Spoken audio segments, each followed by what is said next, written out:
Director for Technology Partnerships at AWS. Very excited to say he is joining us now for a one-on-one interview. Chris, welcome. Good to have you today.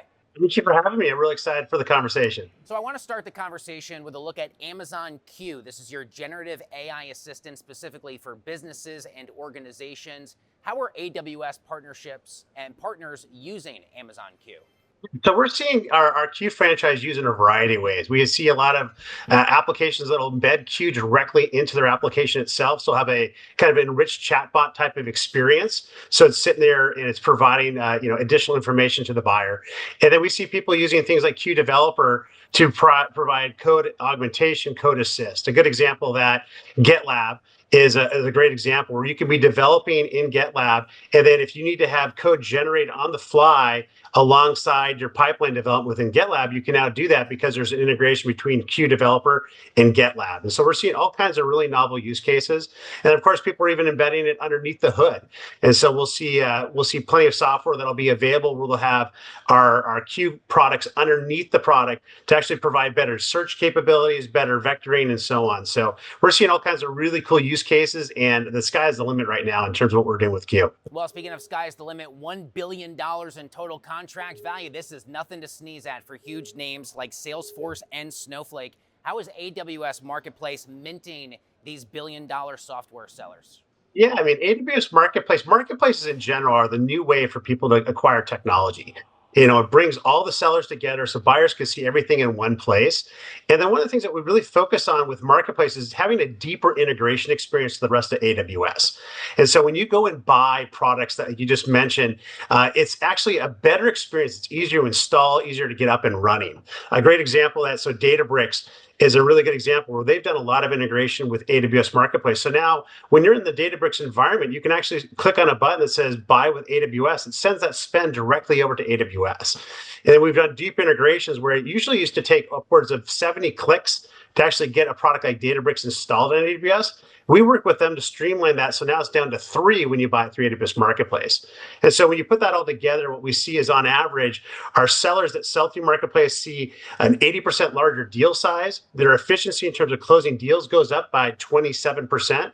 And they get their deals done 40% faster. And that's all validated by Forrester. And so, when you put those 3 things together, you get great acceleration when you're selling through Marketplace. And so it's no surprise that you see the Oktas, the Splunks of the world, Salesforce all clearing $1 billion or even $2 billion, in revenue through Marketplace like Salesforce. Yeah. Chris, I would not be doing my job as a financial journalist in 2025 if I did not ask you the ways AWS Marketplace is using AI to stay competitive. What more would you want people to know about the ways that you and your colleagues are integrating artificial intelligence directly into your platforms? Yeah, so we take a lot of pride in drinking our own champagne. And so we use generative AI across Marketplace in a variety of ways. So we have over 25,000 listings in Marketplace. And as you can imagine, when someone needs to make a change to those listings, it followed a traditional process that went into a ticket, and then it went to someone that would actually answer that question. And on average, we'd have upwards of 7,000 tickets coming in to actually field those questions, just to make changes to their listings and any other types of questions they might have. We built an application leveraging Bedrock and using Anthropic models where it now reads that incoming ticket and it automatically provides a pre-formatted response to our call center agent. And they can actually take a look at that, make quick edits, and send that out. And it took that 7,000 ticket queue and it wiped it out when it brought down all the way down to 0 using generative AI capabilities. We also use it on the front end. So when you do any kind of contextual search through Marketplace, it's actually using the Amazon Nova model set to actually provide richer kind of natural language format search capabilities through our website. And then we provide all kinds of agentic tools through Marketplace as well. So we had our launch of our agents and tools Marketplace at our New York Summit. And that provides all kinds of technologies that are either using embedded generative AI capabilities as tools to go build your own generative AI capabilities. And then we actually integrate that into Amazon Bedrock Agent Core, which is our kind of runtime and foundation for our customers to go build and deploy agents into AWS. So, we're constantly looking to push the use of generative AI within our applications, and then also make it easier for our customers to adopt those technologies by virtue of Marketplace. Yeah, Chris, I love it's not just the big players. How about the independent software vendors, the ISVs of the world and startups? How are they using the technology to continue to scale globally? Yeah, we see, all kinds of use cases from the largest companies in the world. So we work with the Salesforce, the SAPs, and then as you mentioned, down to the startups. And Marketplace really becomes a great offering for our startups. If you look, a really good example is DataMass. This is a company that's out of New Zealand. And they use Marketplace to actually launch their product in the United States.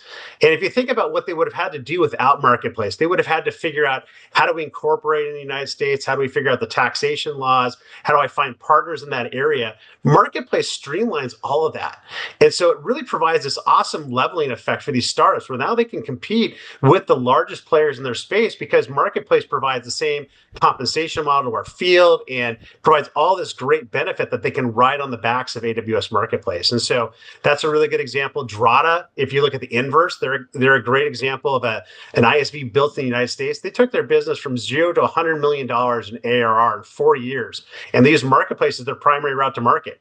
And so it just provided a great way for them to take their spend and then drop it directly on the AWS bill. And that provided all kinds of inertia for them to really grow their business. And so, we get to see all kinds of cool startup building and leveraging AWS and using Marketplace as that go-to-market motion. Yeah, before I let you go, any top notable ISVs or startups that you and the team are watching that you think are really using the underlying technology in some cool, new, and inventive ways? Oh yeah, there's all kinds of great examples. So Lizer is a great example. They were part of our agent tool marketplace launch.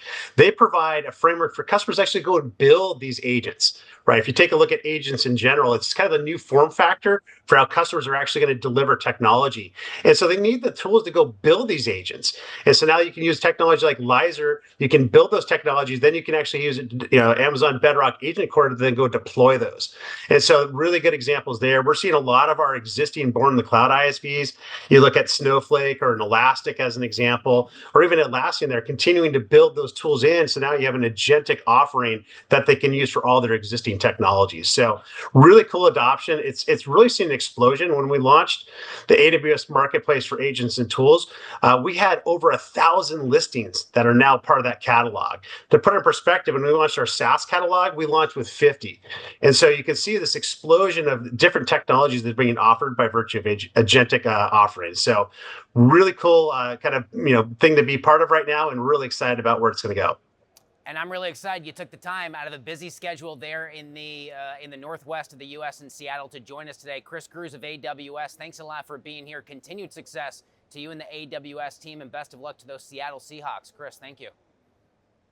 Thank you very much. Have a good day.